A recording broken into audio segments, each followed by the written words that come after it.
குரு வணக்கங்கள். வாழ்க வளமுடன். உலகெங்கிலும் இருக்கக்கூடிய கவசம் டிவி நேயர்களுக்கு எனது அன்பு வணக்கங்கள். நான் உங்கள் டிஎன்ஏ மற்றும் பிரஸ்ன ஜோதிடர் சுப்ரஜா சுரேஷ்குமார், கோவையிலிருந்து.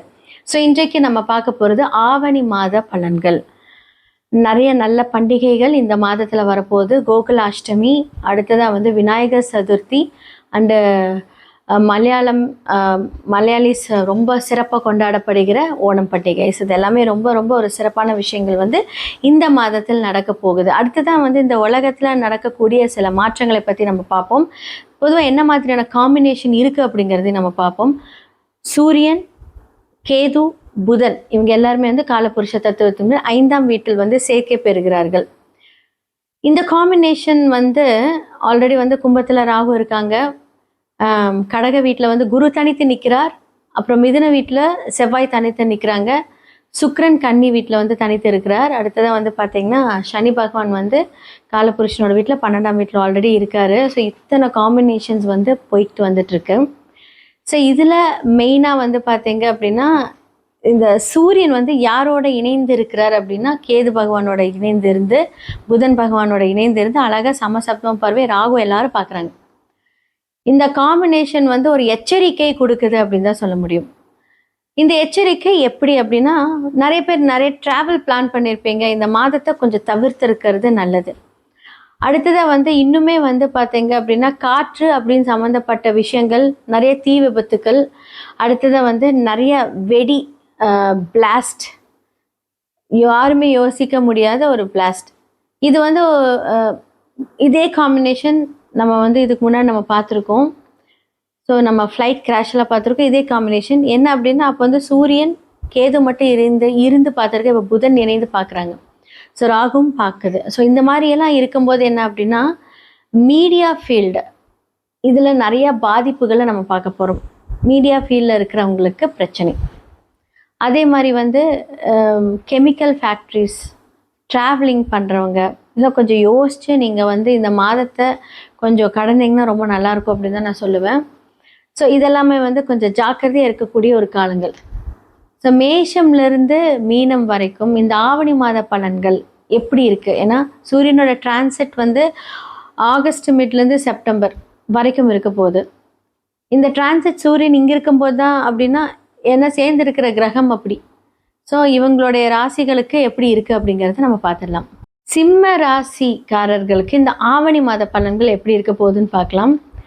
ஆடி மாதமாக இருக்கட்டும், இந்த ஆவணியோட ஸ்டார்டிங்காக இருக்கட்டும், கொஞ்சம் ஃபேவராக இருக்குது அப்படின்னு நான் சொல்லியிருந்தேன். ஸ்டில் பார்த்தீங்க அப்படின்னா உங்களுக்கு எதிரியாக இருக்கக்கூடிய சனி பகவான் வக்கரமாக இருக்கார். ஓகே, ஒரு விஷயம் நல்ல விஷயம். ஆனால் அதர் பிளானட்ஸ் உங்களுக்கு எப்படியான ஒரு இம்பேக்ட் கொடுக்குது அப்படின்னு பார்க்கலாம்.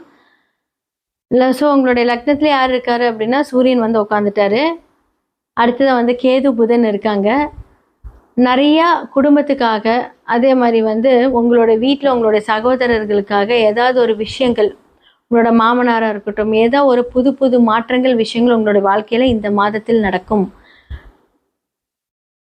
நிறைய விஷயங்கள் உங்களுடைய மனைவிக்காக இருக்கட்டும், உங்களோட பார்ட்னர்ஸ்க்காக இருக்கட்டும், ஹெல்த் இஷ்யூஸ் இருக்கும். அதெல்லாம் இப்போ கொஞ்சம் சரியாக இருக்கும். ஓகே, இன்னும் கொஞ்சம் ரியலைஸ் ஆகிட்டு வருது, ரொம்ப நல்லா இருக்குது அப்படின்னு சொல்லுவாங்க.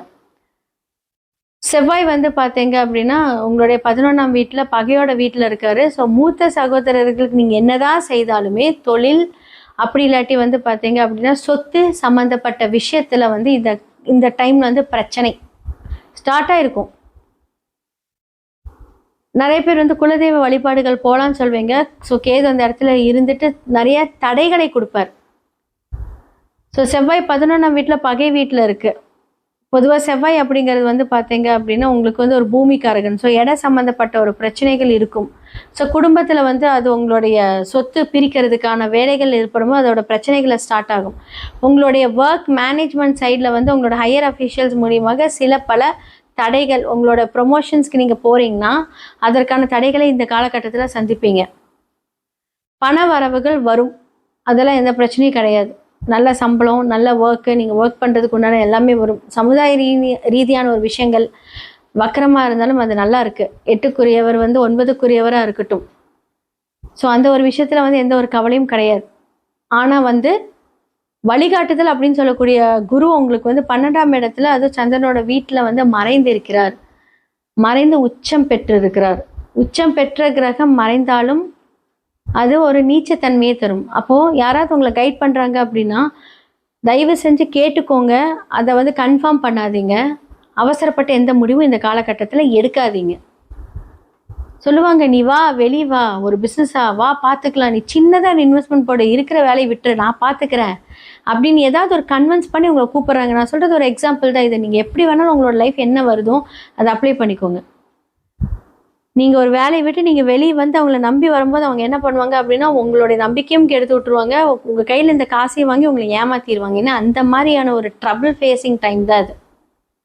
ஆல்ரெடி வந்து அஷ்டம சனி பார்வையில் இருக்கீங்க நீங்கள். அவர் வக்கரமாக இருந்தாலும் அவர் வந்து இப்போ நல்லது பண்ணிகிட்ருக்காரு. ஏதோ ஒரு வகையில் உங்களுக்கு வந்து ஒரு வருமானத்தை கொடுப்பார். ஒரு ப்ரெஷர் டென்ஷன்லேருந்து ஓகே இப்போதைக்கு பரவாயில்ல அப்படின்னு சொல்கிற அளவுக்கு வந்து ஒரு விஷயத்தை கொடுப்பாரு. அப்போ மாமனார் மூலியமாக ஒரு பிரச்சனை, அதாவது உங்களோட சுய ஜாதகத்தில் அது வேறு மாதிரி இருந்தால் அது வேறு மாதிரி ஒர்க் பண்ணும். இப்போ வந்து செவ்வாய் அப்படிங்கிறது 11ஆம் வீட்டில் உட்காந்துட்ருக்காரு. ஸோ மாமனார் சார்ந்த ஏதாவது ஒரு குடைச்சல் பிரச்சனை, இல்லை வந்து பார்த்தீங்க அப்படின்னா அப்பாவோட அப்பா ஏதாவது ஒரு சொத்து தகராறு இந்த காலகட்டத்தில் நடக்கும்.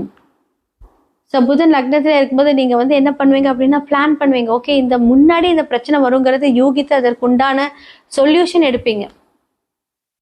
இதே தான் வந்து ஸ்டடீஸ்.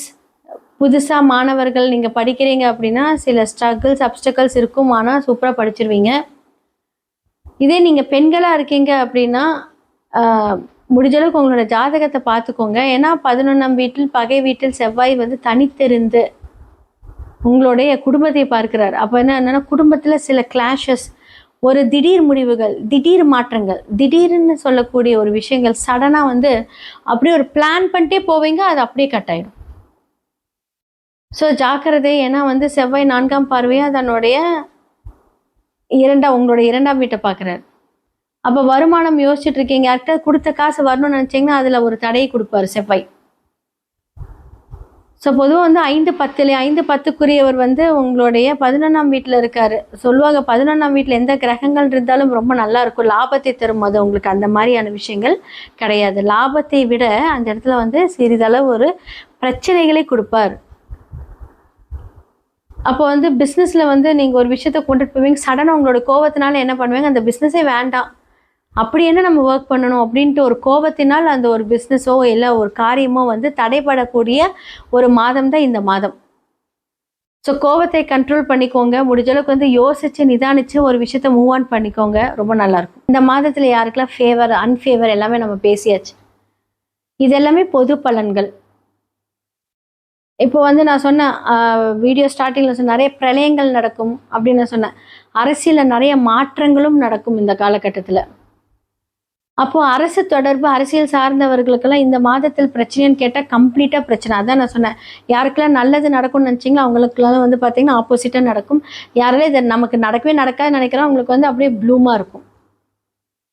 அப்போ சூரியனுக்கு இது ரொம்ப ஒரு ஃபேவரான டைம்னு கேட்டால் கண்டிப்பாக கிடையாது. ஸோ அப்போ சூரியன் சார்ந்த ஒரு விஷயங்கள் எல்லாத்துக்குமே வந்து கொஞ்சம் ட்ரபுள். ஆனால் பிரச்சனை வந்து பார்த்திங்கன்னா இப்போ கொஞ்சம் வக்கரகதி ஆயிருக்கனால வந்து அது கொஞ்சம் ப்ராப்ளம் இல்லை. ஆனால் இது என்ன ஆகும் அப்படின்னா பதுங்கி பாயறதுக்கு ரெடியாக இருக்கும்னு அர்த்தம். பிரச்சனைகளை சொல்கிறேன், நீங்கள் இல்லை. அப்போ சூரியன் சார்ந்த ஒரு தடைகள் தாமதத்தில் இருக்கும்போது என்ன ஆகும் அப்படின்னா அவங்க கண்டிப்பாக அந்த சூரிய பகவானுக்கு உண்டான அந்த பரிகாரத்தை பண்ணணும். அது உங்களோட ஜாதகத்தில் ரிஃப்ளெக்ட் ஆயிருக்காங்கிறது பொது பலன்களை பார்க்க முடியாது, சுய ஜாதகத்தில் மட்டுமே பார்க்க முடியும். என்ன மாதிரியான பரிகாரங்கள் பண்ணால் நிறைய பேர் எங்கிட்ட வந்து சொல்லுவாங்க, மேம் நான் எல்லா கோயிலுக்கு போயிட்டு நானே சில கோயில்கள் சொன்னேன், இதெல்லாம் போயாச்சுன்னு எனக்கு எதுவும் நடக்கலை.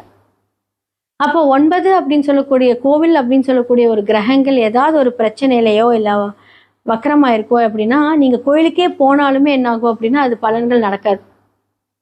அப்புறம் எப்படி நீங்கள் கோயில் பலன்கள் சொல்கிறீங்க அப்படின்னா நீங்கள் மனதார வேண்டிட்டு வரீங்க தெரியுமா, அப்போ அந்த இம்பேக்ட் கம்மியாகும். அப்போ நம்ம செய்யக்கூடிய இந்த புண்ணிய கர்மாக்கள் மூலியமாக என்னாகும் அப்படின்னா நாம் செய்யக்கூடிய செயல்பாடுகளோட திறன்கள் மாறும். இதன் மூலியமாக தான் அந்த பரிகாரங்கள் ஆக்டிவேட் ஆகும்.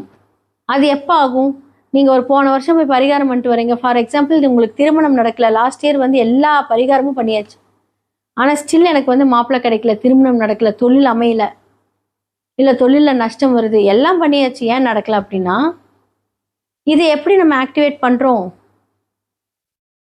நீங்கள் செய்த அந்த ஒரு வேண்டுதல் கரெக்டாக அந்த ஒரு தசாபுக்தி மாறும்போது புண்ணிய கணக்காக வரும். அப்போ எதிர்பார்க்காத நேரங்களில் நமக்கு அதிர்ஷ்டம் வரும். ஸோ அதை பற்றி நீங்கள் ஃபுல்லாக வந்து உங்களோட சுய ஜாதகத்தை அனலைஸ் பண்ணணும். ஒரு விஷயத்தை நீங்கள் கிரகப்படி பார்க்குறீங்களா, டிஎன்ஏ படி பார்க்குறீங்களா, இல்லை உங்களோட ஓன் ஸ்டைலை நீங்கள் பார்க்குறீங்களா, இது என்ன பரிகாரமோ அதற்கான அந்த கர்மா விளைவுகள் எல்லாமே சூப்பராக இருக்கும். சுய ஜாதகத்தை பாருங்கள்.